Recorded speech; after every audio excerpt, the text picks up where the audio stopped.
Book of Joel, chapter 2 and verse 1 onwards. सियोन में नरसिंह फूको, मेरे पवित्र पर्वत पर सांस बांधकर फूको।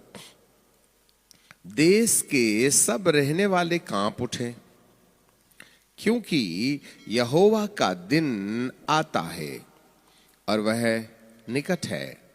वह अंधकार और तिमीर का दिन है, वह बदली का दिन और अंधकार का सा फैलता।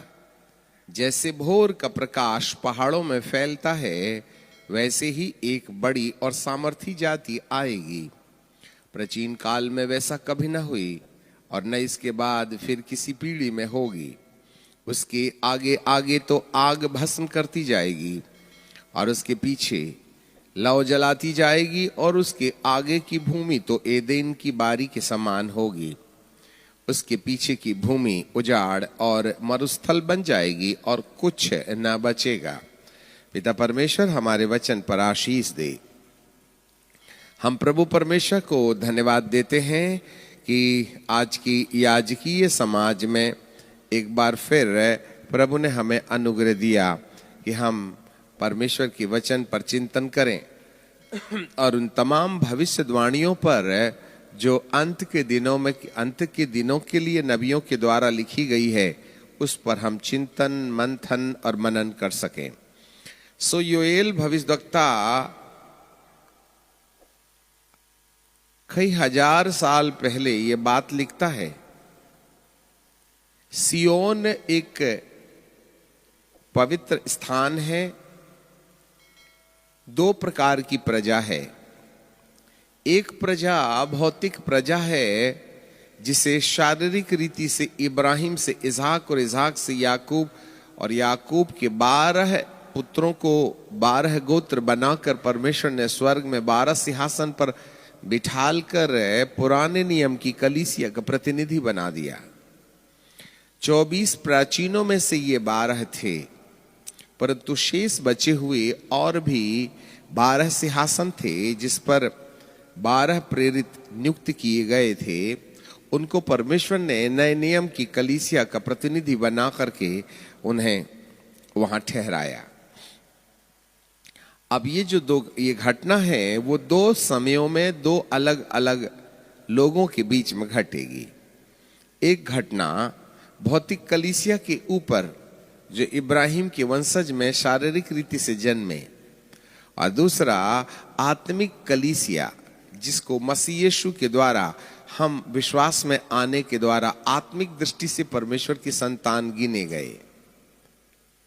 जैसे कि यूहन्ना 1:12 में जितनों ने उसे ग्रहण किया, उन्हें परमेश्वर ने अपनी संतान होने का अधिकार दिया, और जो मसीह यीशु पर विश्वास करते हैं वे इब्राहिम की आशीष के वारिसदार हो जाते हैं। वहां बाबा इब्राहिम है, उस वंश का मूल, और यहाँ पर मसीह यीशु है, उस वंश का मूल, जो आत्मिक रीति से हम परमेश्वर की प्रजा ठहराए गए। इस तरीके से परमेश्वर इस अध्याय को दोनों लोगों के ऊपर अलग अलग समयों और अलग अलग दशाओं में प्रकट करेंगे। सियोन में नरसिंह फूको। हमें पुराने नियम की कलीसिया को अभी छोड़ देना चाहिए, हमें नए नियम की कलीसिया में आ जाना चाहिए। तो यहाँ सियोन जो है वे उद्धार पाए हुए लोग हैं, और उनके बीच में पवित्र पर्वत पर सांस बांध करके फूको, अर्थात यीशु मसीह के ऊपर विश्वास करके उसके लहू से धुले हुए लोगों के बीच में इस बात की मनादी कर दो, इस बात की भविष्यवाणी कर दो, इस बात का ऐलान कर दो, इस बात की चेतावनी दे दो। सांस बांध करके फूको, देश के सब रहने वाले कांप उठें। ये जो भविष्यवाणी है वह संपूर्ण धरती में हर मनुष्य के जीवन में लागू होती है। देश के सब रहने वाले कांप उठें। ये कांपना जो है भयभीत होना है। कांपने का मतलब होता है कुछ तो अजीब और गरीब इस धरती की सतह पर होने की संभावनाएं प्रकट करती हैं। क्यों? इसका कारण क्या है? इसका कारण है कि यहोवा का दिन आता है, the day of the Lord is coming. यहोवा के दिन के आने का मतलब क्या है? कहते वो फलाने राजा का दिन था, फलानी रानी का दिन था, वो दिन गए, अब ये दिन आ गए हैं। दिन का संबंध है शासन से है, राज्य से है। यहोवा के दिन का मतलब है जब परमेश्वर के राज्य की शुरुआत होगी।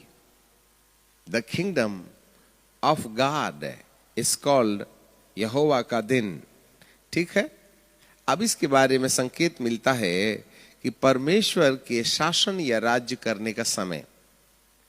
तो आपको क्या लगता है कि परमेश्वर अभी राज्य नहीं कर रहा है?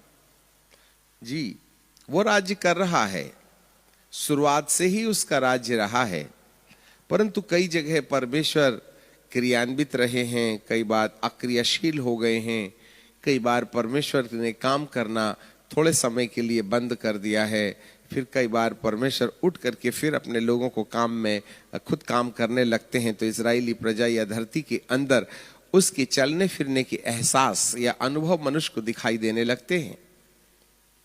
तो परमेश्वर का राज्य तो हर समय बना हुआ है, परंतु जब कभी परमेश्वर किसी नए डायमेंशन में अपने आप को, नए दर्शन में संसार में प्रकट करना चाहता है, तो उसे यहोवा के दिन के रूप में हम पहचान सकते हैं।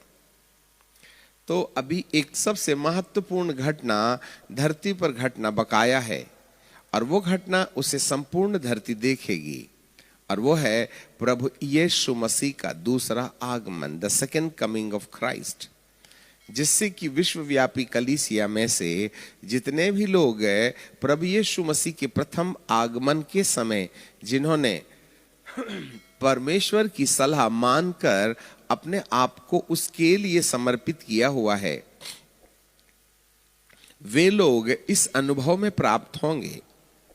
जी, उस दिन को एक बड़े दिन के रूप में जाना जाता है, the second coming of Christ, जिसमें प्रभु यीशु मसीह के आने के वक्त एक सबसे बड़ी घटना इस धरती पर घटेगी, और वो ये है जिसको आप विश्वव्यापी रूप में देख सकेंगे, जैसा कि मत्ती की किताब में और उसके 24वें अध्याय में और उसके 29 पद से हम देखते हैं। Book of Matthew chapter 24 and 29।